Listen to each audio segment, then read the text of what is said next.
بسم اللہ الرحمن الرحیم۔ آج کا جو ہمارا لیکچر ہے وہ ہے لیکچر نمبر 21 اور یہ سیکنڈ ایئر اردو کے لیے ہے، اور جس پیج سے ہم نے پڑھنا ہے وہ پیج نمبر 222، 223 اور 224 ہے۔ جیسا کہ ہم نے 4 اسباق پڑھ لیے نثر سے، اور ایک نظم جو مشہور نظم ہے علامہ محمد اقبال کی جواب شکوہ، طویل نظم تھی، 13 بند تھے، کافی مشکل تھا کہ اس کو کور کرنا اور اس کو دیکھنا، اس کی چیزوں کو بیان کرنا، لیکن الحمدللہ وہ ہماری نظم مکمل ہو گئی۔ تو علامہ محمد اقبال کی ہم نے شاعری شروع کی ہوئی ہے، تو میرے ذہن میں یہ آیا کہ کیوں نہ ساتھ ساتھ ہم ان کی جو ایک غزل ہے، جو غزل کے حصے میں پہلی غزل ہے علامہ محمد اقبال کی، اس کو بھی پڑھتے جائیں۔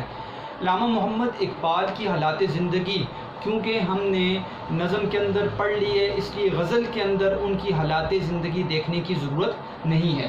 تو آج جو ہمارا لیکچر ہوگا، لیکچر نمبر 21، وہ ہے علامہ اقبال کی ایک غزل ہے جو ان کی کتاب بانگ درا میں شامل ہے۔ کل اس کے اشعار ہماری کتاب کے اندر وہ 10 ہیں، 10 اشعار ہیں جو علامہ اقبال کے یہاں پہ ذکر کیے گئے ہیں۔ حقیقت میں یہ جو میں نے پڑھی ہے، جو بانگ درا میں اشعار ہیں، کل اشعار کی تعداد 18 ہے، جبکہ یہاں پر ہماری کتاب میں صرف اور صرف 10 اشعار کو ذکر کیا گیا ہے۔ آج ہم جو دیکھیں گے وہ یہ ہے کہ پہلی بات کہ غزل کی تھوڑی سی تعریف پڑھ لیں گے، کتاب کے اندر جو درج ہے، یہ سب سے پہلا ہم کام کریں گے۔ اس کے بعد بحر ہزج، جس بحر میں یہ لکھی گئی ہے، میں اس کو بیان کروں گا۔ اس کے بعد مکمل جو ایک موضوع ہے پوری کی پوری غزل کا، موضوعات میں اکثر ذکر کرتا ہوں نظم کے اندر، اور جو غزل ہے اس کے ہر شعر کا موضوع بتا دیتا ہوں۔ تو یہاں پر جو 10 اشعار آپ کو نظر آ رہا ہوگا ببلز کے اندر بنے ہوئے ہیں، میں نے 1 2 3 4 5 6 7 8 9 10 لکھ دیا ہے، اور ساتھ ہی اس کے موضوع کو لکھ دیا ہے۔ تو ہم دیکھیں گے کہ ان 10 اشعار میں موضوع کون سا ہے، جبکہ آج کا جو لیکچر ہوگا، لیکچر نمبر 21، ہم انشاءاللہ تعالی صرف اور صرف جو اشعار ہم پڑھنے والے ہیں وہ ہیں 4 اشعار ہم انشاءاللہ پڑھیں گے۔ ان 4 اشعار میں کیونکہ سوالات بھی ہیں بیٹا، سوالات غزل کی تشریح کے ساتھ ساتھ سوالات بہت اہم ہیں اور بورڈ کے پیپرز میں آتے ہیں، اس لیے آپ نے یہ ذہن میں رکھنا ہے کہ غزل ہو یا نظم ہو، اس میں جو آپ کے مشقی سوالات ہیں وہ بھی بورڈ کے پیپر میں آ سکتے ہیں، ساتھ ساتھ معروضی سوال بھی آتے ہیں۔ معروضی سوال ایک تو حالات زندگی سے آپ نے دیکھ لیا ہوگا علامہ اقبال کی، ساتھ میں آپ کو بتاؤں گا کہ کس طرح کے معروضی سوال غزل کے اندر سے بھی آ سکتے ہیں۔ پھر ہم نے کیا کرنا ہے، 4 اشعار کا مفہوم اور تشریح کے ساتھ ساتھ ہم نے سوالات دیکھنے ہیں۔ سوال بڑے اہم سوال ہیں۔ سوال نمبر الف ہم دیکھیں گے، سوال نمبر بے دیکھیں گے، اور جس شعر کو پڑھیں گے بتا دیں گے اس کے اندر یہ سوال بھی ہے۔ 2 صنعتیں ہیں، صنعت تجنیس تام ہے اور صنعت تضاد ہے۔ یہ آپ نے صنعت تضاد تو آپ کو تھوڑا بہت اس کے بارے میں پتہ بھی ہے، صنعت تجنیس تام آپ کے لیے ایک نئی صنعت ہے، اس کو بھی ہم پہلے شعر کے اندر ہی پڑھ لیں گے۔ تو اس طرح ہمارا جو آج کا لیکچر ہے وہ کیا ہوگا، وہ ہوگا غزل کو تھوڑا سا ہم دیکھیں گے، بحر کو دیکھیں گے، 4 اشعار کی تشریح کریں گے، 4 اشعار کی تشریح، اور سارے اشعار کے ہم موضوع کو دیکھ لیں گے۔ سوال نمبر الف دیکھیں گے مشقی سوال میں، سوال نمبر بے دیکھیں گے، اور 2 صنعتوں کو ہم آج انشاءاللہ پڑھنے کی کوشش کریں گے۔ سب سے پہلی بات بیٹا، غزل کسے کہتے ہیں، غزل کا لغوی اور اصطلاحی معنی کیا ہے؟ تو آپ صفحہ نمبر 224 پہ چلے جائیں، آپ کی کتاب کے اندر موجود ہے، آپ اپنی کتاب کو کھولیں اور صفحہ نمبر 224 کے آخر میں آپ دیکھیں، آپ کو نظر آئے گا کہ غزل کیا ہے۔ غزل کا لفظ جو ہے وہ عربی زبان کا ایک مصدر ہے، اور اس سے پتہ چل گیا غزل کا لفظ جو ہے وہ عربی زبان سے لیا گیا ہے، جس کے معنی کیا ہیں، کاتنا۔ کاتنے کا کیا مطلب ہے؟ چرخے پر روئی سے سوت دھاگا بنانا، یعنی چرخے پر جب روئی سے جو دھاگا بنایا جاتا ہے، روئی کو کاتا جاتا ہے، وہ اس کو کہتے ہیں غزل۔ یہ لغوی مطلب ہے، آپ اس کو لغت کے اندر پڑھیں گے تو اس کا مطلب آئے گا کاتنا۔ اور اگر اصطلاح میں اس کی اصطلاحی تعریف پوچھی جائے تو اصطلاح میں کسے کہتے ہیں، یہاں پر لکھی ہوئی ہے کہ ادب کی روح سے اصطلاحی معنی کیا ہے، غزل کے معنی ہے عورتوں سے باتیں کرنا یا عورتوں کے حسن و جمال کی تعریف کرنا، ٹھیک ہے؟ یا پھر غزل نظم کی ایسی صنف ہے، یہ یاد رکھنا ہے بیٹا، غزل بھی نظم کی صنف ہے۔ تو نظم کی ایسی صنف ہے جس میں عشق و محبت، خواہ وہ حقیقی ہے یا مجازی ہے، حقیقی محبت کیا ہے؟ حقیقی محبت وہ ہے جو ہمارے دین کی محبت ہے، اللہ تعالیٰ کے ساتھ محبت، نبی صلی اللہ علیہ وسلم کے ساتھ محبت، یہ حقیقی محبت ہے، ٹھیک ہے، جو ہمارے ایمان کا حصہ ہے۔ اور مجازی مطلب سے دنیا سے کوئی بھی باقی عشق جو ہے وہ مجازی ہوتا ہے، وہ حقیقی نہیں ہوتا۔ تو عشق حقیقی کا بھی ذکر آتا ہے غزل کے اندر، اور عشق مجازی کا بھی ذکر آتا ہے۔ اب جو بیٹا غزل ہے پہلے دور میں عشق حقیقی اور عشق مجازی پر ہی لکھی جاتی تھی، لیکن اب جو غزل ہے وہ کسی بھی موضوع پر کوئی بھی شعر آپ لکھ سکتے ہیں۔ آپ اس کے اندر دنیاوی کوئی بھی موضوع لا سکتے ہیں، آپ تہذیبی، اخلاقی، ٹھیک ہے، ثقافتی موضوع بھی لا سکتے ہیں، آپ کوئی بھی ایسا موضوع لا سکتے ہیں جو نظم کا موضوع ہے اور آپ ایک شعر کے اندر لکھ سکتے ہیں۔ تو غزل اب جو ہے اس میں آپ کسی طرح کا بھی موضوع لا سکتے ہیں۔ غزل کے جو کم سے کم اشعار ہیں وہ آپ کو پتہ ہے بیٹا وہ 5 اشعار ہوتے ہیں، اور زیادہ کی کوئی حد مقرر نہیں، آپ جتنے اشعار چاہیں آپ لکھ سکتے ہیں۔ آپ کو پتہ ہے غزل کا پہلا جو شعر ہے وہ مطلع کہلاتا ہے، اور مطلع وہ ہوتا ہے جس کے اندر جو ہم قافیہ ہو، ہم ردیف ہو، ہم ردیف اگر نہیں بھی ہم قافیہ ہے تو وہ مطلع ہی کہلائے گا۔ ردیف اگر آپ نہیں لاتے غزل کے اندر تو غزل آپ کی ہو جائے گی، لیکن قافیہ کا لانا ضروری ہے، قافیے کے بغیر غزل نہیں ہوتی۔ اور آپ کو یہ پتہ ہے کہ پہلے 2 جو مصرے ہوتے ہیں اس کو مطلع کہتے ہیں غزل کے، اگر وہ ہم قافیہ اور ہم ردیف ہوتا ہے، تو باقی جو تمام اشعار آپ کو غزل کے اندر نظر آتے ہیں اس کے دوسرے مصرے میں آپ کو قافیہ یا ردیف نظر آئے گا، پہلے پھر مصرے میں ذکر نہیں ہوتا۔ آخری جو شعر ہوتا ہے وہ آپ مطلع کے بجائے اس کو مقطع کہتے ہیں، اور مقطع سے مراد ہے غزل کا آخری شعر۔ وہ شعر مقطع اس لیے تب کہلائے گا جب اس کے اندر شاعر اپنا تخلص بیان کرے گا، اگر تخلص بیان نہیں کرے گا تو وہ غزل کا آخری شعر ہوگا۔ اسی طرح اگر پہلا شعر جو آپ کا غزل کا ہے اور اس کے اندر آپ دوسرے مصرے کے اندر صرف قافیہ ردیف لاتے ہیں تو پھر وہ مطلع نہیں ہوگا، وہ سادہ شعر پہلا شعر کہلائے گا۔ اور ایک اور آپ کو ساتھ ساتھ بات بتاتا چلوں، یہ چیزیں آپ نے پڑھی ہوئی ہیں اور صرف میں دہرانے کے لیے بتا رہا ہوں کہ اگر غزل کے اندر دوسرا شعر بھی دونوں مصروں میں قافیہ اور ردیف آ جاتے ہیں تو وہ حسن مطلع کہلاتا ہے، حسن مطلع کہلاتا ہے۔ جیسے کہ پہلا شعر ہے اس کے اندر دونوں مصروں کے اندر قافیہ ردیف ہے تو وہ مطلع ہوگا، اگر دوسرے شعر کے اندر دونوں مصروں کے اندر قافیہ ردیف ہے تو وہ حسن مطلع کہلائے گا۔ اور غزل کا جو سب سے بہترین جو شعر ہوتا ہے وہ اسے کیا کہتے ہیں بیٹا؟ یہ آپ نے، اب ایک سوال آپ پر ہے کہ آپ نے مجھے بتانا ہے اور آپ نے یہ ڈھونڈنا ہے کہ غزل کا سب سے بہترین شعر کیا کہلاتا ہے۔ یہ ایک سوال آپ پر میں نے چھوڑ دیا۔ اب آپ کو غزل کی کیونکہ تعریف کا پتہ ہے، آپ نے فرسٹ ایئر میں 9th 10th میں پڑھی ہیں یہ چیزیں، اور غزل کی حیت کا آپ کو پتہ چل گیا ہے، تو اب ہم جاتے ہیں اس غزل کی طرف اور دیکھتے ہیں کہ علامہ محمد اقبال کی غزل اس میں موضوعات کیا ہیں اور وہ کس بحر میں لکھی گئی ہے۔ میں نے آپ کو بتایا ہے کہ غزل کے اندر جو ہوتی ہے وہ ایک ہی بحر ہوتی ہے، آپ اسی بحر میں پوری کی پوری غزل لکھیں گے۔ اگر آپ کی وہ شاعری جو بحر اور وزن کے اندر نہیں ہے تو وہ شاعری نہیں ہوگی، ٹھیک ہے، وزن اور بحر وہ شاعری کے لیے ضروری ہے۔ اور جو بحر ہے یہ علامہ اقبال بہت زیادہ استعمال کرتے ہیں، اور اس بحر کا نام ہے بحر حزج، ٹھیک ہے، اس کا جو رکن ہے وہ ہے مفاعیل، اور یہ 4 دفعہ آتا ہے، اس لیے ہم اس کو مسمن کہتے ہیں، کیونکہ 2 مصروں میں 8 دفعہ آ گیا اور 8 دفعہ آیا تو مسمن کہلاتا ہے۔ تو بحر حزج مسمن سالم اس کا پورا نام ہے۔ اس کا پورا جو آپ بحر کو پڑھیں تو آپ کہیں گے مفاعیل مفاعیل مفاعیل اور مفاعیل، یہ آپ ذہن میں رکھ لیں، بحر حزج مسمن سالم مفاعیل مفاعیل مفاعیل مفاعیل، پوری کی پوری غزل جو عروض کو سمجھتے ہیں، جو شاعری کو سمجھتے ہیں، وہ لوگ ان کو پتہ ہے کہ پوری کی پوری غزل اسی بحر میں لکھی گئی ہے۔ یہ ایک اس کا فنی تجزیہ بھی ہو گیا اور بحر کا بھی آپ کو پتہ چل گیا۔ اب آتے ہیں بیٹا اس کے پورے موضوعات کی طرف اور دیکھتے ہیں کہ اس کے 8 اشعار میں کون کون سے موضوع کو لایا گیا ہے۔ دیکھیں بیٹا یہاں پر لکھا ہے میں نے، ہم اسی پر بات کریں گے اور اس موضوع کو بیان کرنے کی کوشش کریں گے تاکہ ہم باہر کی باتیں نہ کریں۔ پہلا جو شعر ہے اس کے اندر آپ کو تصوف کا رنگ نظر آئے گا، اللہ تعالیٰ سے عشق کا رنگ نظر آئے گا، ٹھیک ہے، اور اس میں بھی آپ فلسفہ خودی کو بھی دیکھیں گے ساتھ ساتھ۔ آپ کو پتہ ہے میں نے آپ کو بتایا تھا فلسفہ خودی کیا ہے، ٹھیک ہے، اپنے آپ کو پہچاننا، اپنی شناخت کرنا، ٹھیک ہے، یہ ہے فلسفہ خودی کہ اپنے آپ کو جب تو نے پہچان لیا تو اپنی ذات کو پہچاننے کے بعد تو رب تعالیٰ کی ذات کو بھی پہچان لے گا۔ اس شعر سے آپ کو زیادہ فلسفہ خودی کا پتہ چل جائے گا اور سمجھ آ جائے گی۔ تو تصوف، کیونکہ اقبال ایک صوفی بھی تھے، صوفی شاعر بھی ہیں، اور اقبال فلسفے کے بھی ماہر تھے، تو اقبال کی غزلوں کے اندر بھی آپ کو تصوف نظر آئے گا۔ یہاں پر آپ کو اللہ تعالیٰ سے عشق اور محبت کی بات نظر آئے گی۔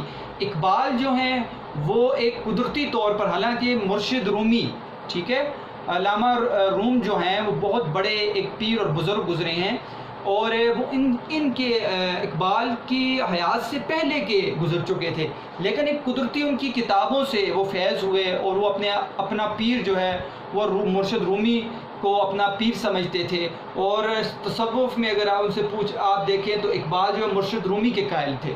تو آپ کو تصوف کا پہلا شعر نظر آئے گا۔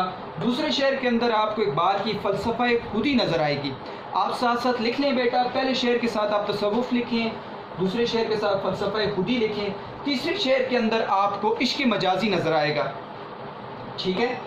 چوتھے شعر کے اندر بیٹا اب سب سے بہترین تشریح تو شاعر خود کر سکتا ہے، لیکن میں 3 آپ کو بتاؤں گا موضوعات۔ ایک ہے عشق میں فنا ہو جانا، کہ کسی بھی کے ساتھ عشق میں، خواہ وہ مجازی ہے یا حقیقی ہے، تو اپنی ذات کو فنا کر دینا۔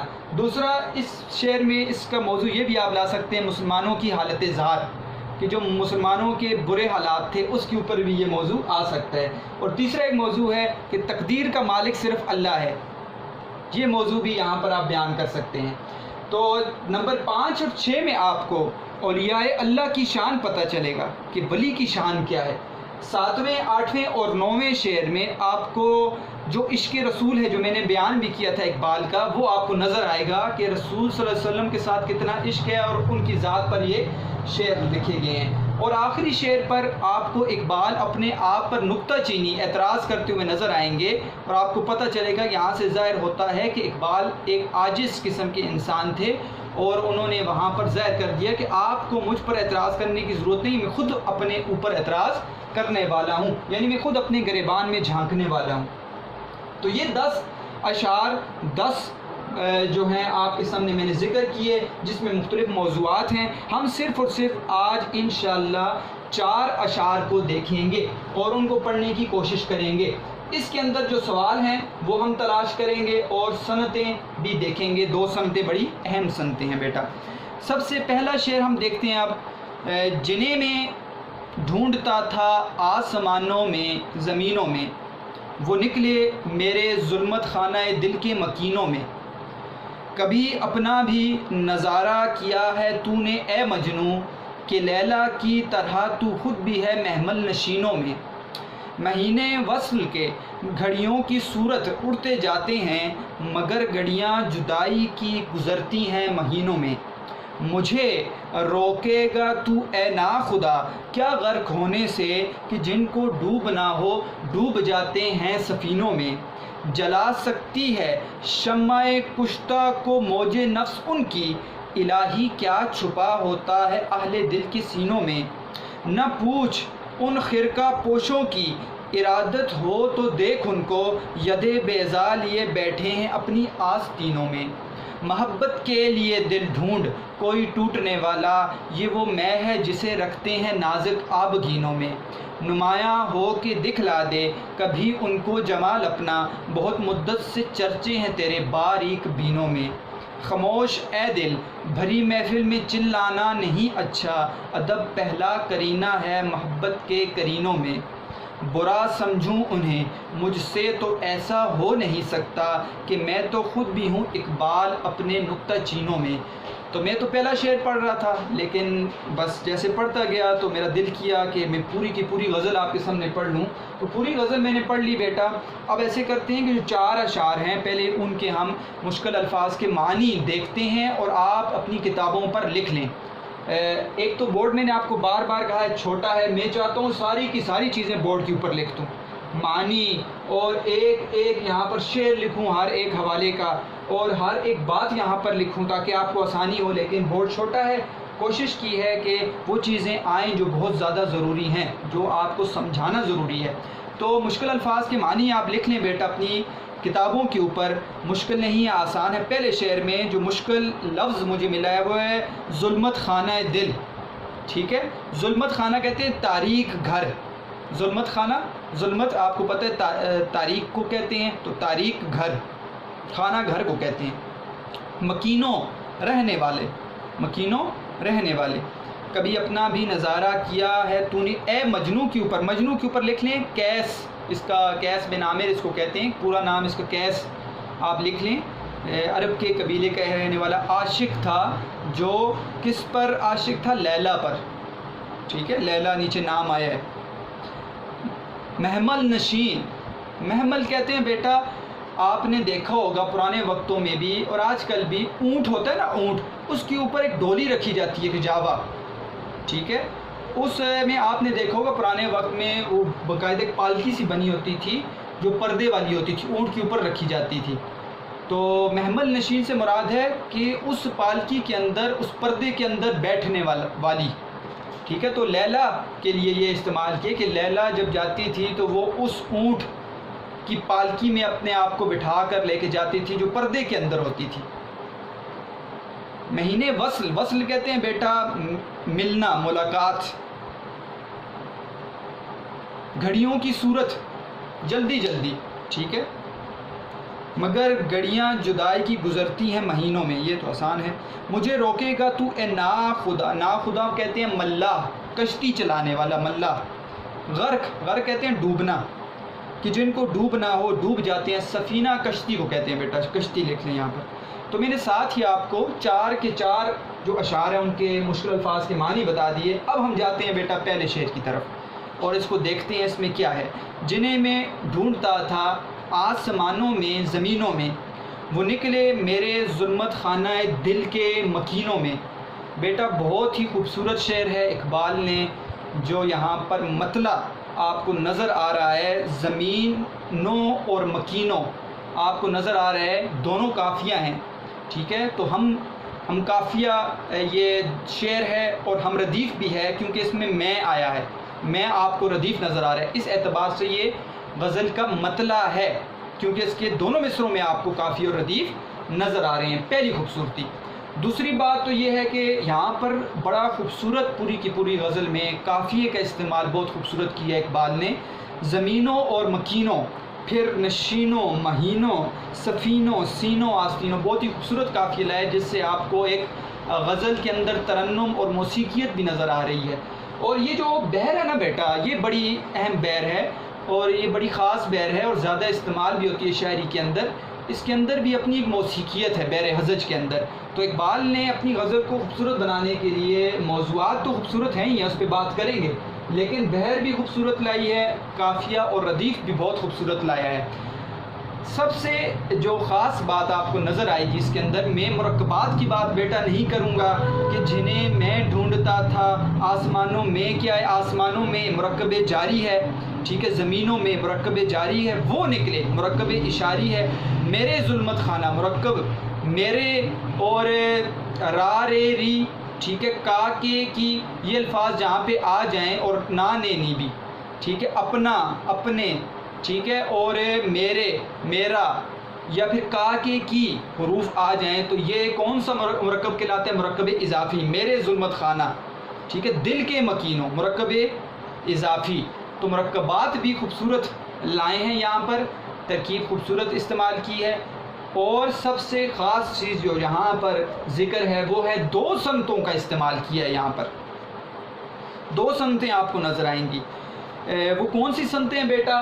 ایک سنت جو آپ کو نظر آئے گی اس کی خوبصورتی اس شعر کے اندر، وہ ہے سنت تجنیس تام، اور ایک سنت آپ کو نظر آئے گی سنت تضاد، ٹھیک ہے۔ سنت تضاد پہ پہلے بات کرتے ہیں۔ سنت تضاد کیا ہے؟ پہلے یہ سمجھے بیٹا، تمام سنتیں علم بدیع کے اندر استعمال کی جاتی ہیں۔ آپ سیکنڈ ایئر کے اسٹوڈنٹس ہیں، اس لیے میں بہت زیادہ بات کو جو ہے وہ مختصر نہیں کرتا، آپ کو میں سمجھاتا ہوں تاکہ آپ کی جو ہے وہ دہرائی ہو جائے۔ علم بدیع کیا ہے؟ علم بدیع کی مثال ایسے ہے جیسے کہ عورت کے لیے زیور ہے، کلام خود خوبصورت ہے، عورت کی اگر خوبصورتی ہے تو وہ خود بھی خوبصورت ہے، لیکن اگر زیور ہو اور اس سے زیادہ حسین بن جاتی ہے۔ اسی طرح کلام کے اندر اگر آپ صنعتوں کو لائیں گے علم بدیع کی تو اس سے کلام زیادہ خوبصورت بن جاتا ہے۔ علم بدیع کی جو صنعت تضاد ہے، صنعت تجنیس تام ہے، صنعت مرات النظیر ہے، جسے آپ صنعت تناسب بھی کہتے ہیں، اسی طرح صنعت تکرار ہے، صنعت حسن تعلیل ہے، ان صنعتوں سے شاعری کے اندر خوبصورتی پیدا ہوتی ہے۔ اب صنعت تضاد کیا ہے؟ صنعت تضاد جو ہے بیٹا ضد سے ہے، متضاد الفاظ لانا۔ تو میں اس کے یہاں پر تعریف پڑھتا ہوں کہ کلام میں دو ایسے کلمے لائے جائیں جو معنوی طور پر ایک دوسرے کی ضد ہوں، جو معنوی طور پر ایک دوسرے کی ضد ہوں، یعنی متضاد ہوں، جن کا مطلب جو ہے وہ دونوں کا جدا ہو، متضاد الفاظ لے آنا۔ تو ایسی صنعت کو ہم صنعت تضاد کہیں گے جب کسی شعر کے اندر آپ کو متضاد الفاظ نظر آئیں گے۔ جیسے کہ آپ کو پہلے اسی شعر کی مثال میں پیش کرتا ہوں کہ جنہیں میں ڈھونڈتا تھا آسمانوں میں زمینوں میں، تو آپ کو آسمان اور زمین، آسمان کی ضد زمین ہے، تو یہاں پر آپ کو صنعت تضاد نظر آ گئی ہے۔ ایک شعر تو یہ ہو گیا۔ ایک اور شعر یہاں پر میں نے لکھا ہوا ہے کہ ایک سب آگ ایک سب پانی، دیدہ و دل عذاب ہیں دونوں۔ ٹھیک ہے، مطلب یہ شعر جو آپ کو لفظ نشر جو ہے وہ غیر مرتب میں بھی ملتا ہے۔ آپ نے لفظ نشر مرتب اور غیر مرتب فرسٹ شعر میں پڑھی ہے، تو آپ نے مجھے بتانا ہے یہ لفظ نشر مرتب کا شعر ہے یا غیر مرتب کا شعر ہے۔ مجھے وہ صنعت بھی نظر آ گئی۔ ایک سب آگ ایک سب پانی، دیدہ و دل عذاب ہیں دونوں۔ میں اس کے مطلب اور مفہوم کی طرف نہیں جاؤں گا۔ ایک سب آگ ایک سب پانی، آگ اور پانی، آگ اور پانی آپ کو نظر آ رہا ہے، دو الفاظ لائے ہیں جو ایک دوسرے کی ضد ہیں، اس لیے اس شعر کے اندر بھی آپ کو جو ہے وہ صنعت تضاد نظر آ رہی ہے۔ بیٹا نئے شعر سے زیادہ بہتر یہ ہے کہ میرا مشورہ ہے آپ کو ایسے شعر پڑھیں جو عام ہیں۔ دیکھیں آپ نے مارکس لینے ہیں، آپ شوق رکھتے ہیں آپ اس سے زیادہ شاعری سیکھیں، آپ زیادہ اشعار دیکھیں جس میں صنعت تضاد ہو، بہت زیادہ اشعار ہیں، لیکن آپ نے اگر پیپر کے اندر لکھنا ہے تو آپ وہ شعر لکھیں جو آپ کو بالکل صحیح یاد ہے۔ ٹھیک ہے، صبح ہوتی ہے شام ہوتی ہے عمر یوں ہی تمام ہوتی ہے، یہ شعر ہے۔ دیکھیں سادہ شعر ہے، آپ لکھ لیں، آپ کے مارکس نہیں کٹیں گے۔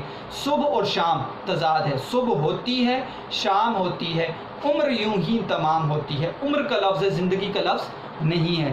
تو یہاں پر بیٹا آپ نے دو شعر یہ دیکھ لیے، ایک آپ کا جو شعر ہے آپ کی غزل کا ہے۔ اب آتے ہیں ہم دوسری صنعت کی طرف، صنعت تجنیس تام۔ تجنیس جنس سے ہے بیٹا، اس بات کو سمجھیں۔ جنس کا مطلب ہے ایک ہی نوع کا ہونا، جیسے انسان ہے نا وہ ایک ہی جنس کے ہیں۔ اگر حیوان میں کوئی مثال کے طور پر آپ کہیں کہ وہ بکرا ہے مثال کے طور پر، تو بکرا ایک ہی جنس ہے، بکرا بکری ایک ہی جنس حیوان، ٹھیک ہے، کے اندر انسان ایک جنس کے ہیں، ایک ہی قسم کا ہونا۔ تجنیس جنس سے ہے، تام کا مطلب ہے مکمل۔ یہ یاد رکھنا ہے بیٹا، صنعت تجنیس تام بھی ہے، صنعت تجنیس معرف بھی ہے، اور بھی ہیں، صنعت تجنیس مضارع بھی ہے۔ اور یہ آپ کی کتاب میں جو سیکنڈ ایئر کی کتاب میں صرف دو تجنیس کی صنعتیں ہیں، ایک آپ پڑھیں گے انشاءاللہ ابھی، اور ایک آپ ایک اور غزل میں انشاءاللہ پڑھیں گے۔ صنعت تجنیس تام آپ پڑھ رہے ہیں جو آپ کی اس جو ہے غزل کا حصہ ہے۔ صنعت تجنیس تام کو سمجھے بیٹا، آسان ہے اگر آپ ذرا غور کریں گے۔ کلام میں ایسے الفاظ جو املا کے لحاظ سے تو ایک جیسے ہوں مگر دونوں کا مطلب جدا ہو۔ دیکھیں آپ املا جب لکھتے ہیں نا تو لکھنے میں آپ کو اور اس کے اعراب بھی ایک جیسے نظر آ رہے ہیں، یعنی دو لفظ ہیں اور اردو کے اندر موجود ہیں اور وہ بالکل ایک جیسے نظر آ رہے ہیں، بالکل ہو بہو ترتیب ایک جیسی ہے، اعراب ایک جیسے ہیں، لیکن ان دونوں کے معنی اور مفہوم جدا ہے۔ معنی اور مفہوم کیا ہے بیٹا؟ جدا ہے۔ ایک جیسے میں آپ کے سامنے لفظ کو لکھتا ہوں شانہ، ٹھیک ہے، شانہ ایسے لکھتے ہیں۔ اب شانہ بیٹا کاندھوں کو بھی کہتے ہیں، شانہ کرتے کو بھی کہتے ہیں۔ تو دیکھیں لفظ تو شانہ ایک ہی ہے لیکن مطلب اس کے کتنے ہیں؟ دو مطلب ہیں۔ تو اگر یہ لفظ کسی بھی آپ کو شعر کے اندر نظر آ جائے تو وہ شعر جو ہوگا اس کے اندر کون سی صنعت پائی جائے گی؟ وہ ہوگی صنعت تجنیس تام۔ میں ایک شعر پڑھتا ہوں کہ یہ شانیں نازکی تھی کہ شانہ سرک گیا، یہ شانے نازکی تھی کہ شانہ اتر گیا، آیا اتر کے زلف سے جب شانہ دوش پر۔ میں اس کی تشریح نہیں بیان کروں گا، میں آپ کو صرف یہ بتاؤں گا کہ یہاں پر دو شانے آئے ہیں کہ یہ شانے نازکی تھی کہ شانہ اتر گیا، ٹھیک ہے۔ کہتے ہیں میرے محبوب، میرا جو محبوب ہے اس کی نازکی کی شان یہ تھی کہ اس کا کاندھا اتر گیا۔ پہلے شانے سے مراد کیا ہے؟ وہ ہے کاندھا۔ یہ شانے نازکی تھی کہ شانہ اتر گیا، آیا اتر کے زلف سے جب شانہ دوش پر۔ اب شانہ جو ہے نا بیٹا، دوسرا شانہ جو دوسرے مصرے میں وہ کرتا ہے، تو شانہ اور شانہ ایک شانے سے مطلب کاندھا اور ایک شانے سے مطلب کرتا، الفاظ ایک جیسے ہیں لیکن معنی کیا ہیں؟ جدا ہیں۔ تو اس سے شعر کے اندر بھی آپ کو کیا ملے گی؟ وہ ملے گی صنعت تجنیس تام۔ میں ایک اور شعر یہاں سے پڑھتا ہوں، پھر جاتے ہیں ہم غزل کے شعر کے اوپر۔ سب سہیں گے ہم اگر لاکھ برائی ہوگی، سب سہیں گے ہم اگر لاکھ برائی ہوگی، پر کہیں آنکھ لڑائی تو لڑائی ہوگی۔ سب سہیں گے ہم اگر لاکھ برائی ہوگی، پر کہیں آنکھ لڑائی تو لڑائی ہوگی۔ دیکھیں پہلا ہے آنکھ لڑانا، آنکھوں کا ملانا، عشق و معشوقی کرنا، آنکھ لڑانا۔ آنکھ لڑانا محاورہ ہے، تو پہلے لڑائی سے مطلب وہ لڑنا نہیں ہے، فائٹ کرنا جس کو آپ انگلش میں کہتے ہیں، تو دوسری لڑائی سے مطلب واقعی حقیقت لڑائی ہے۔ تو پہلا آنکھ لڑائی یعنی آنکھوں کا مل جانا، ٹھیک ہے، تو اس سے مطلب یہ ہے، اور دوسری لڑائی سے مطلب ہے لڑنا۔ تو لفظ ایک جیسے ہیں لڑائی اور لڑائی، لیکن دونوں کا مطلب کیا ہے بیٹا؟ جدا ہے۔ کہ سب سہیں گے ہم اگر لاکھ برائی ہوگی، پر کہیں آنکھ لڑائی تو لڑائی ہوگی۔ تو یہ ایک شعر ہے۔ اب آتے ہیں ہم اپنی کتاب کے شعر میں۔ تجنیس کہاں پر ہے؟ بڑی ہی اہم بات ہے بیٹا۔ جنہیں میں ڈھونڈتا تھا، ذرا مجھے دیکھنا ہے بیٹا، جنہیں میں ڈھونڈتا تھا آسمانوں میں زمینوں میں۔ دیکھیں بیٹا دو میں آئے ہیں یہاں پر، آپ کو میں کا لفظ مل رہا ہے۔ آپ کو کون سا لفظ مل رہا ہے؟ میں کا۔ اب دیکھیں یہ جو میں کا لفظ ہے، پہلا میں جنہیں میں، اس کو سرکل کر لیں، اور دوسرا زمینوں میں، اس کو سرکل کر لیں۔ لفظ ایک جیسا ہے، ٹھیک ہے، آپ کو نظر آ رہا ہے کہ لیکن ایک جو لفظ ہے وہ میں ہے۔ میں کہتا ہوں نا کہ میں جا رہا ہوں، تو اس میں سے مراد اسم ہے، اس میں ضمیر ہے، یہ میں ہوں، یہ اسم ہے۔ اور میں اگر کہتا ہوں کہ میں جو ہے وہ آسمانوں میں ڈھونڈ رہا ہوں، تو آسمانوں میں جو دوسرا میں ہے وہ حرف ہے، حرف جار ہے، یاد رکھیں۔ تو پہلا میں اور دوسرے میں فرق ہے، لکھنے میں ایک جیسے ہیں لیکن ایک اسم ہے اور ایک حرف ہے۔ تو آپ کو سمجھ آ گئی ہوگی دونوں میں فرق ہے، اسی لیے یہاں پر دونوں میں معنی کے اعتبار سے جدا ہیں، ٹھیک ہے۔ آسمانوں میں کا مطلب آسمانوں کے اندر، اور میں ایک کیا اقبال اپنا کہہ رہے ہیں میں، تو دونوں کے معنی کے اندر فرق آپ کو نظر آئے گا۔ لفظ ایک جیسا ہے لیکن کیا مطلب ہے؟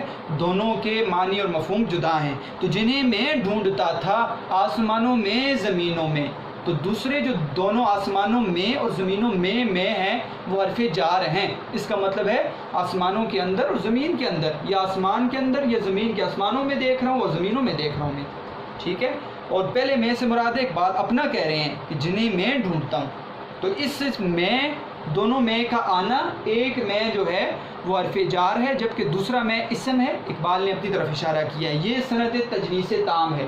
اب میں نے آپ کو بتا دیا دو صنعتیں استعمال ہوئی ہیں، اس شعر کی خوبصورتی آپ کو نظر آ گئی ہوگی۔ دو صنعتوں کا استعمال، خوبصورت قافیہ، خوبصورت جو ہے انداز، خوبصورت بحر۔ اب جاتے ہیں موضوع کی طرف بیٹا۔ جنہیں میں ڈھونڈتا تھا آسمانوں میں زمینوں میں، وہ نکلے میرے ظلمت خانہ دل کے مکینوں میں۔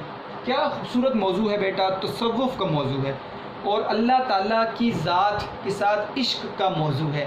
موضوع بہت آسان اور مفہوم میں آپ کو اس کا بتاتا ہوں کہ جس رب تعالیٰ کی ذات کو میں آسمان اور زمین میں ڈھونڈ رہا تھا، ادھر ادھر ڈھونڈ رہا تھا، وہ رب تعالیٰ کی ذات تو میرے تاریک گھر، میرے دل کے اندر موجود ہے۔ یہ ہے موضوع اس کا۔ کتنا آسان ہے کہ میرے رب تعالیٰ کو ادھر ادھر تلاش کیا، آسمانوں میں تلاش کیا، زمین میں تلاش کیا، لیکن میرا رب مجھے نہ ملا۔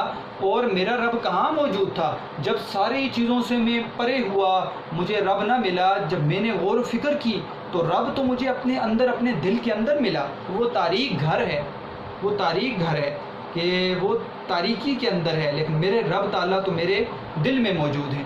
مشہور شعر بابا بلے شاہ کا آپ نے پڑھا ہے بیٹا، آپ نے سنا بھی ہوگا کہ مسجد ٹا دے مندر ٹا دے جے کچھ ٹیندے، ٹھیک ہے، مسجد ٹا دے مندر ٹا دے جے کچھ ٹیندے، ایک بندے دا دل نہ ٹامی، رب دلاں وچ رہندا ہے، رب دلاں وچ رہندا ہے۔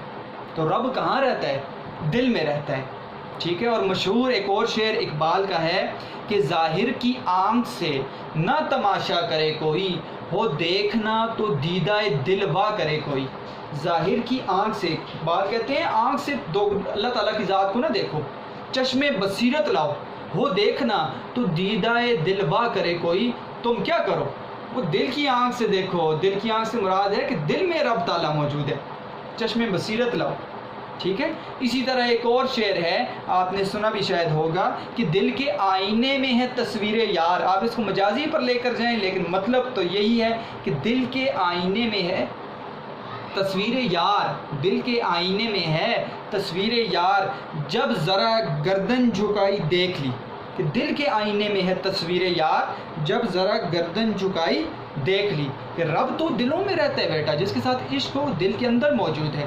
تو اقبال یہاں پر اب تشریح کر رہے ہیں ہم کہ اقبال کا جو موضوع ہے وہ تصوف کا موضوع ہے۔ اقبال کہتے ہیں کہ میں نے رب تعالیٰ کی ذات کو ادھر ادھر تلاش کرنے کی کوشش کی۔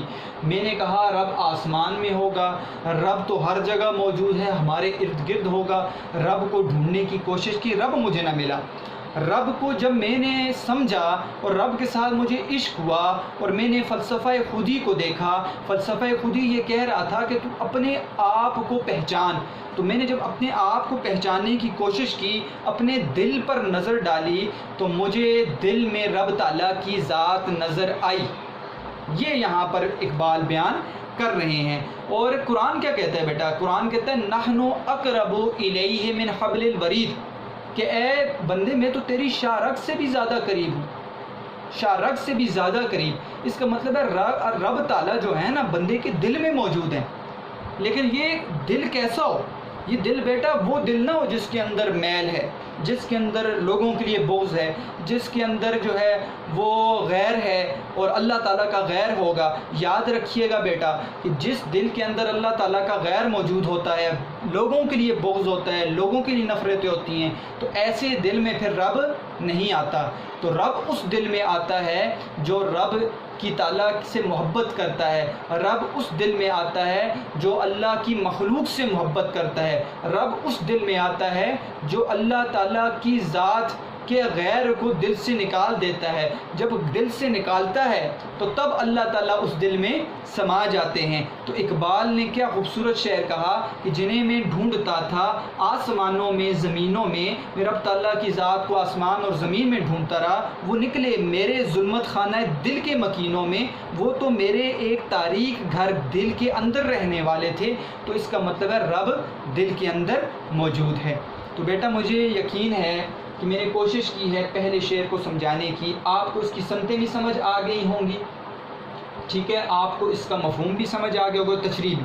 ایک اور خاص بات، ذرا بات لمبی ہے لیکن بیٹا یہ بھی میں شارٹ کر رہا ہوں، میں اپنی طرف سے کوشش کروں کہ آپ کو کوئی چیز ایسی نہ رہے جو سمجھ نہ آئے، کنسیپچول سٹڈیز ہو، رٹے والا کام نہ ہو کہ آپ نے نوٹس نکالے، آپ نے جو ہے وہ دیکھے رٹے مارے، آپ نے کسی سے سنا اور بس ویسے ہی اوپر سے گزر گئے۔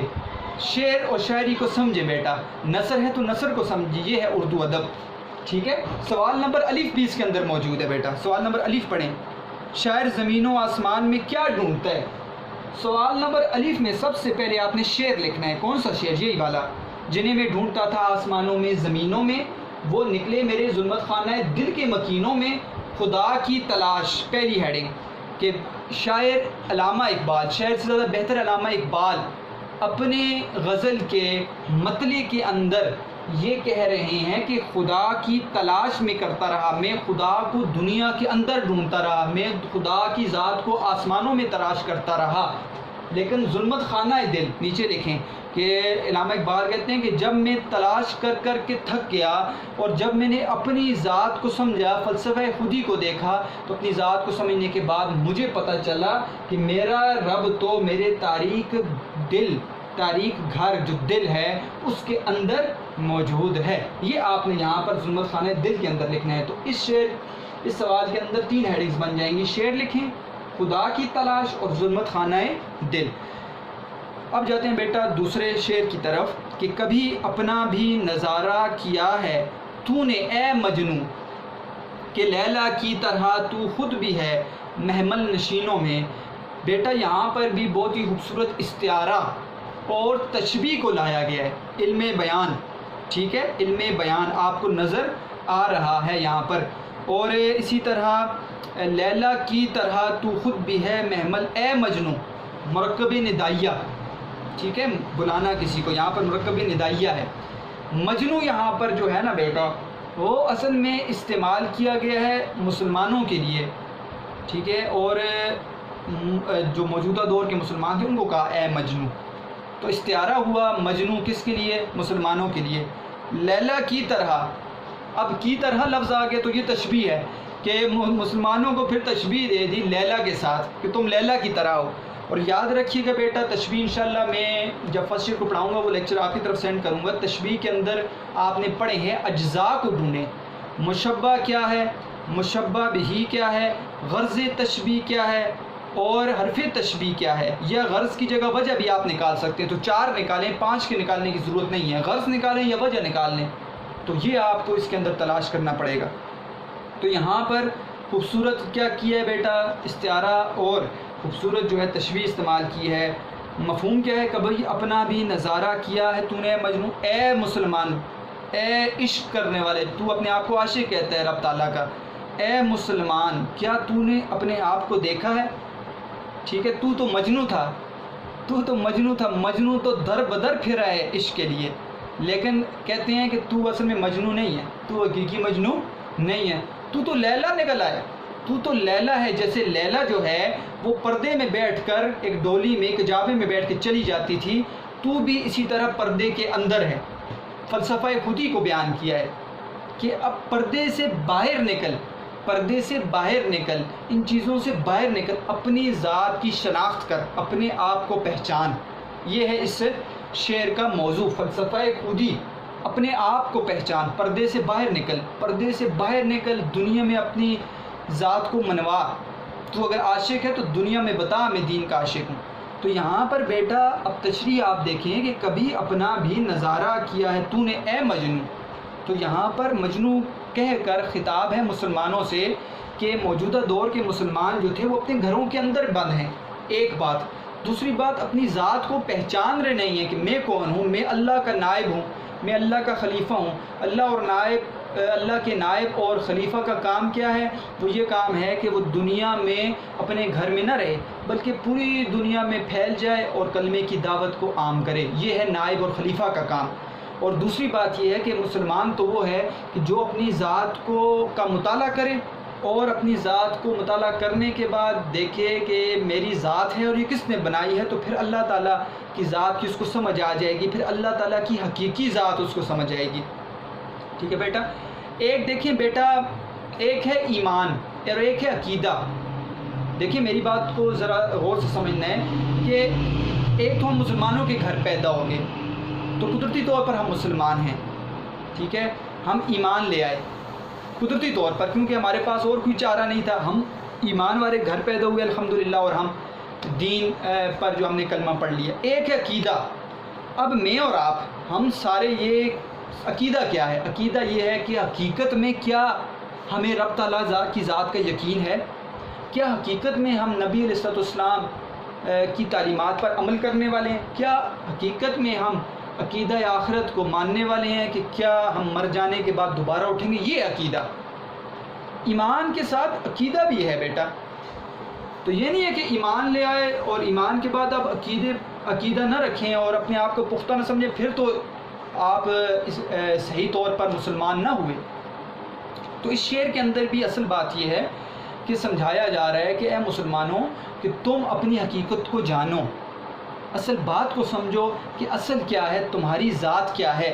تو کبھی اپنا بھی نظارہ کیا ہے تو نے اے مجنوں کہ اے مجنوں، ٹھیک ہے، یہاں پر صنعت تلمی ہے بیٹا، ساتھ لکھ لیں صنعت تلمی، ٹھیک ہے۔ صنعت تلمی کیوں ہے کہ ایک واقعی کی طرف اشارہ ہے کہ مجنوں اور لیلا، مجنوں تھا اس کا اصل نام قیس تھا، ٹھیک ہے، اور وہ لیلا کا عاشق تھا، اور یہ کہانی بڑی مشہور ہے، آپ کو پتہ ہوگی، اس لیے یہاں پر ایک کہانی کا ذکر ہے، ایک واقعے کا، اس لیے صنعت تلمی ہے۔ تو کہا گیا کہ تو مجنوں ہے، تو حقیقی عاشق تھا رب تعالیٰ کی ذات کا، تجھے یہ چاہیے تھا کہ تو پردے سے باہر نکلتا، اپنی ذات کو پہچانتا اور پوری دنیا میں اپنی ذات کو متعارف کرواتا کہ میں ایمان والا ہوں اور میں تمہیں اللہ تعالیٰ کی ذات کی دعوت دیتا ہوں، نبی علیہ السلام کی تعلیمات کی دعوت دیتا ہوں۔ لیکن تم نے کیا کیا مسلمانوں، تم نے اپنا نقصان خود کیا، تم نے اپنی ذات کو نہ پہچانا اور تم اپنے گھروں میں قید ہو کے رہ گئے، تم پردہ نشین بن گئے، مہمن نشین بن گئے، تم تو لیلا بن گئے، تمہیں تو لیلا کے ساتھ تشبیہ دینی چاہیے۔ تو کہا ہے کہ اس سے باہر نکل، اپنی ذات کی شناخت کر۔ تیسرا شعر بیٹا بہت آسان ہے اور یہ عشق مجازی کے اوپر ہے، یہاں پر موضوع میں نے لکھا ہے، اس کے اندر بھی صنعت تضاد ہے۔ مہینے وصل کے گھڑیوں کی صورت اڑتے جاتے ہیں مگر گھڑیاں جدائی کی گزرتی ہیں مہینوں میں۔ وصل اور جدائی یہ صنعت تضاد ہے۔ وصل، مہینے وصل کے گھڑیوں، وصل کے گھڑیوں کی صورت تو مرکب اضافی ہے، آپ کو نظر آ رہا ہوگا یہاں پر۔ تو یہاں پر صنعت تضاد کا استعمال کیا اور عشق مجازی کا ذکر ہے، اور ایک عام موضوع ہے، وہ موضوع یہ ہے کہ بیٹا آپ دیکھیں کہ جس سے انسان جو ہے مفہوم کو بیان کرتا ہوں کہ جب انسان کسی سے محبت کرتا ہے تو اس کے ساتھ بیتے ہوئے پل وہ جلدی گزر جاتے ہیں، پتہ ہی نہیں چلتا، اور جب اس سے دور ہوتا ہے تو جدائی کا جو ایک ایک لمحہ ہے نا وہ بڑی مشکل سے گزرتا ہے، یہ اس کا مفہوم۔ اب دیکھیں بیٹا تشریح کے اندر آپ نے کیا بات لکھنی ہے، ایک تو عشق مجازی کا ذکر ہے، دوسری بات آپ نے یہاں پر جو لکھنی ہے وہ ہے وصل کا وقت، ایک بات، اور دوسری جدائی کی گھڑیاں، دو باتیں۔ دیکھیں وصل کا وقت، دیکھیں آپ وصل کا وقت کیا ہے کہ عشق ایسا جذبہ ہے جو اللہ تعالیٰ نے ہر انسان کے اندر رکھا ہے، جب وہ عشق کرتا ہے تو وہ اس کی ذات ایسے، جب عشق کرتا ہے کسی شخص سے تو وہ اس کے ساتھ لمحات جو گزارتا ہے، جب وہ اس کے سامنے آتا ہے تو اس کو وہ پل جو اس کے ساتھ گزارے ہوئے ہوتے ہیں ان پلوں کا پتہ ہی نہیں چلتا کہ وقت کیسے گزر رہا ہے۔ کیا وجہ ہے کہ انسان اس کی محبت میں گم ہوتا ہے، ٹھیک ہے، اور اس کے ساتھ بیٹھا، انسان کے اندر یہ جذبہ ہوتا ہے کہ میں جتنی دیر بھی ہوں اسی کے ساتھ گزار دوں، جب تک وہ محبت قائم رہتی ہے کہ میں اسی کے ساتھ اپنے وقت گزار دوں اور مجھے وقت کا پتہ ہی نہیں چلتا۔ یا ایک اور بات کہوں بیٹا کہ آپ نے دیکھو کہ تکلیف کا اندازہ نہیں ہوتا، کہ ایسا شخص جس کے ساتھ انسان کی محبت ہوتی ہے وہ اگر آپ کے پاس موجود ہے تو آپ کی تکلیف کم ہو جاتی ہے، آپ کے اوپر جو مشکلات آتی ہیں اور آپ اس کے سامنے موجود ہیں آپ کو وہ مشکل معلوم ہی نہیں ہوتی۔ یہ کیوں ہے؟ یہ عشق مجازی ہے، یہ عشق ہے جو اللہ تعالیٰ کی ذات نے انسانوں کے اندر ڈالا ہے۔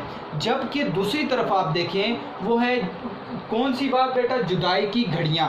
جدائی کی گھڑیاں کیا چیز ہے؟ جدائی کی گھڑیاں یہ ہے کہ جب اس سے جدا ہو جاتا ہے انسان، ٹھیک ہے، اور وہ علیحدہ ہو جاتا ہے تو وہ لمحات جو اس کے بغیر گزارے جاتے ہیں، ہر ایک لمحہ اس کی یاد میں گزرتا ہے، ہر ایک لمحہ ایسے لگتا ہے کہ ایک ایک منٹ وہ گھنٹہ گھنٹہ معلوم ہو رہا ہوتا ہے۔ کیوں؟ اس لیے کہ وہ اس کی یادوں میں گم ہوتا ہے اور اس کی یادوں میں اس کے بغیر اس کا وقت گزر رہا نہیں ہے، اور وہ لمحات اس کے لیے مشکل ترین بن جاتے ہیں۔ جیسے کہ عام طور پر جب انسان کو کوئی تکلیف ہوتی ہے تو وہ لمحات، جیسے کہ اللہ نہ کرے کسی کو رات کو کوئی تکلیف ہے، مثال کے طور پر اس کے بازو میں درد ہے، تو بازو کے درد کی تکلیف کی وجہ سے ساری رات سو نہیں سکتا، اور وہ تکلیف کیا ہوتی ہے؟ وہ اس کو جگائے رکھتی ہے اور وہ صبح اٹھ کے کہتا ہے کہ آج میری رات نہیں گزری۔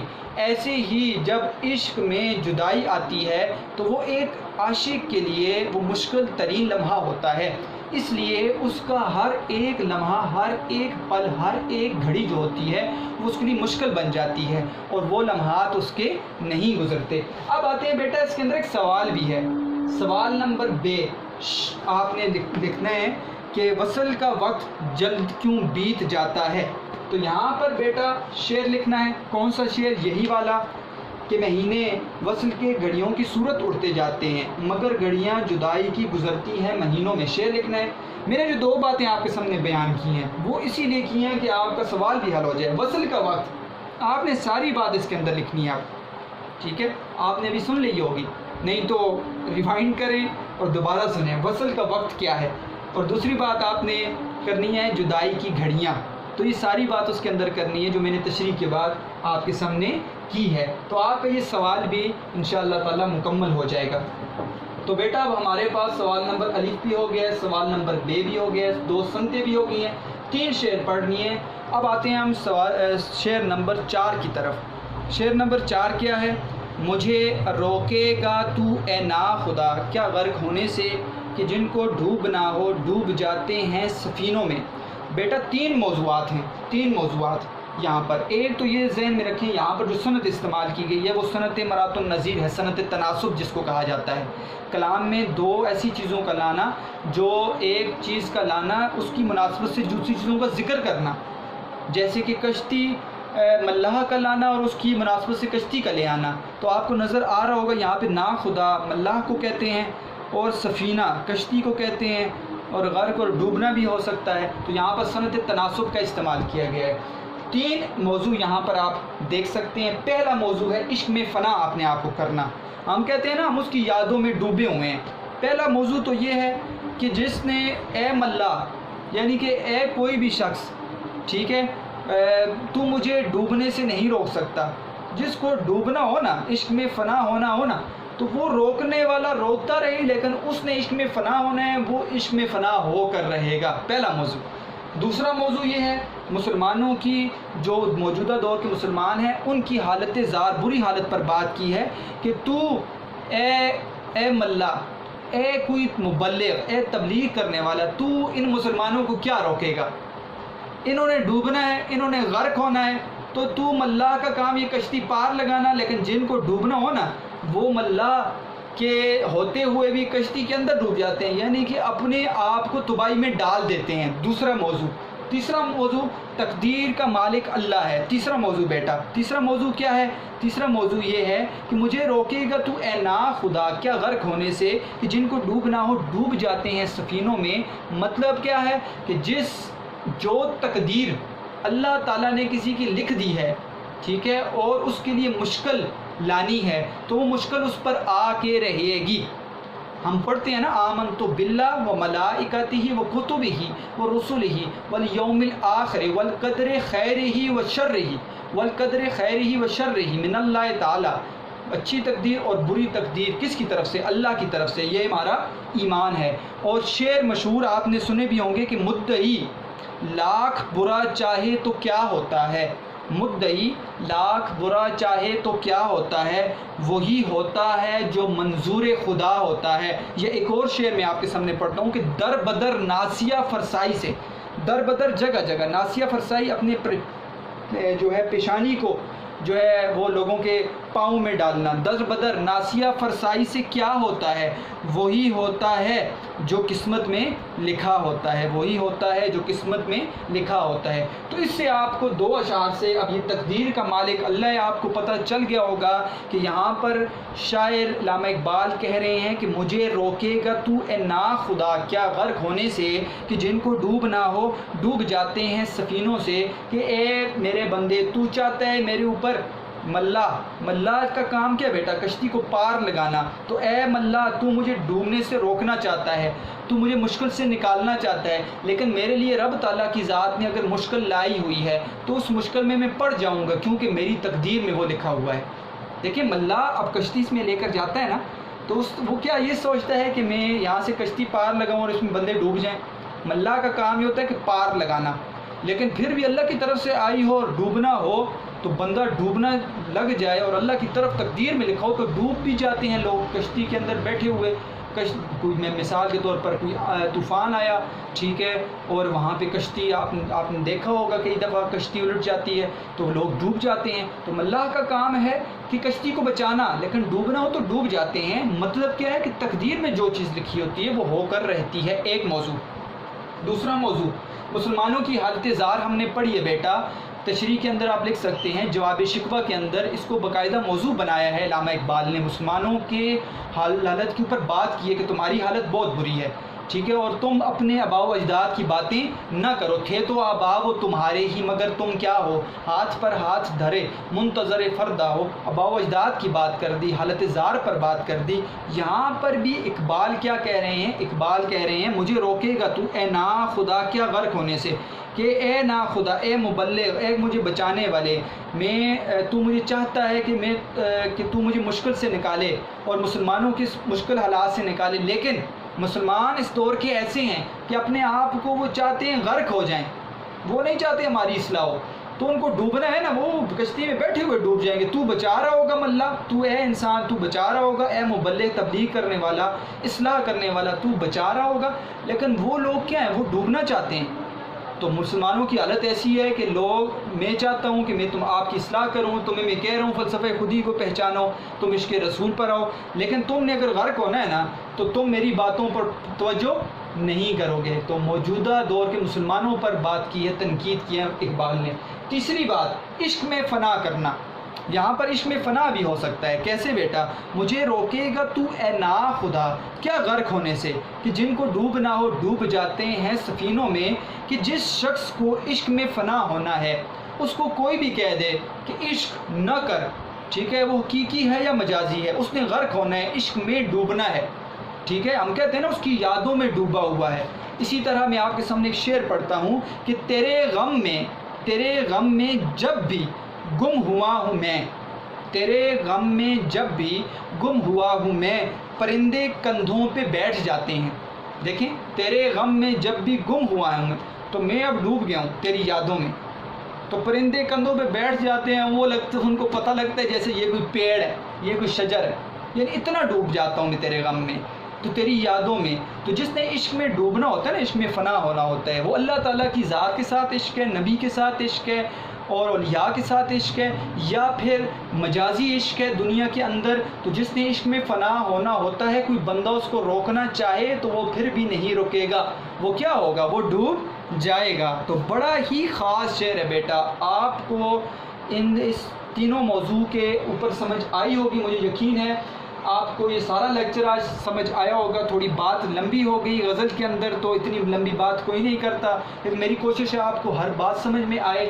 تو یہاں پر آپ کو آج 4 اشعار بھی سمجھ آئے ہوں گے، سوال نمبر الف اور بے، 2 سنتیں سمجھ آئی ہوں گی، بیر حضرت پتہ چل گئی، غزل کسے کہتے ہیں تھوڑا سا ہمیں وہ بھی پتہ چل گیا۔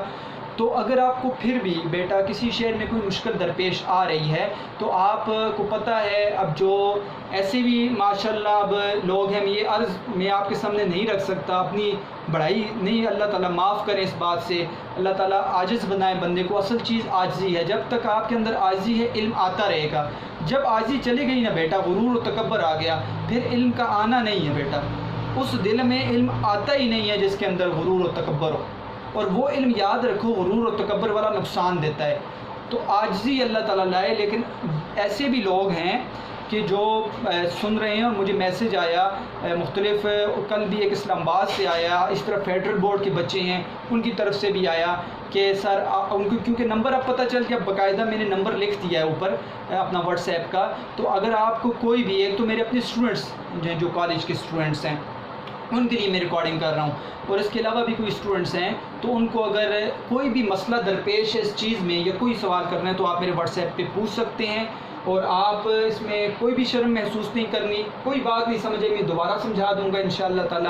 ہوم ورک آپ کا کیا ہے بیٹا، ہوم ورک یہ آپ نے یہ ساری چیزیں تو آپ سمجھ گئے، آپ نے کتاب کے اوپر لکھنی ہے، ٹھیک ہے، آپ صنعت تجنیس تام کر لیں، اور یہ والا سوال نمبر بے کر لیں، ایک ہوم ورک، اور یہ دو ہوم ورک آپ کے ہو گئے، ٹھیک ہے بیٹا، محنت کرنی ہے اور محنت کرتے رہنا ہے۔ ابھی عشاء کا وقت ہے، میں رات کو یہ لیکچر ابھی ریکارڈ کر رہا ہوں، دن کو آج نہیں کر سکا بیٹا۔ ایک اور آپ کو اصلاحی بات کہ اپنی نمازوں کی پابندی کرنی ہے، ٹھیک ہے، کوشش کرنا ہے، جو لڑکے ہیں بیٹا مسجدوں میں جا کے نماز پڑھیں، اور جو ہماری بیٹیاں ہیں، بچے ہیں ہمارے، گھروں کے اندر پابندی کرنی ہے بیٹا۔ نماز جو ہے دین کا ستون ہے، نماز کو نہیں چھوڑنا، یہ کوشش کرنی ہے۔ نماز کے بعد آپ نے جب بھی دعا کرنی ہے مجھے دعاؤں میں یاد رکھنا ہے، پورے عالم اسلام کو دعاؤں میں یاد رکھنا ہے۔ اللہ تعالیٰ آپ کو خوش آباد رکھیں۔